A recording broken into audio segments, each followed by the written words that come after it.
खड़ा हो। तेरी 3 महीने फीस ड्यू है, कब करेगा फीस जमा? सर वो मेरे फादर एक्सपायर हो गए हैं, हमारे पास इतने पैसे नहीं हो पाते कि हम फीस जमा कर सकें। अगर तेरी हैसियत नहीं है इंग्लिश मीडियम में पढ़ने की तो क्यों पढ़ रहे हैं यहाँ? कहीं जाके सरकारी स्कूल में एडमिशन ले ले।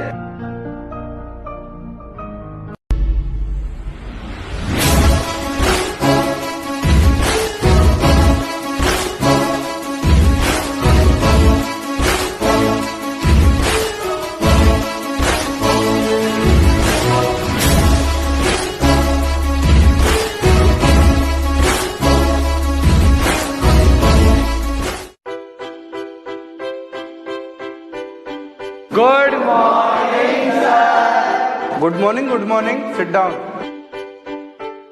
तुम क्यों खड़े हो? सर वो मैंने फीस इकट्ठा करने की बहुत कोशिश की पर मैं कर नहीं पाया। तुम्हारी तो कल पूरी साल की फीस जमा कर दी गई है।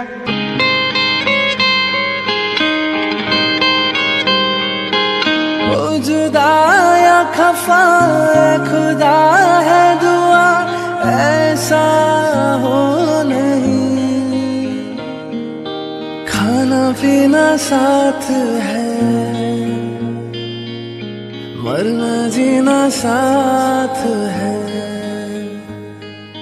खाना पीना साथ है, मरना जीना साथ है, सारी जिंदगी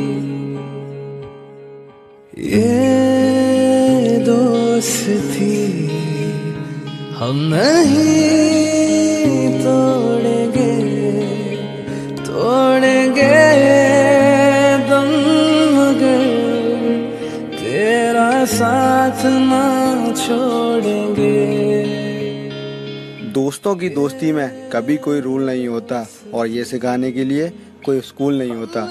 अगर इस वीडियो ने आपके स्कूल की और उन दोस्तों की याद दिला दी है जो आपके साथ हमेशा खड़े रहा करते थे, तो क्यों ना ये वीडियो उन तक पहुंचा।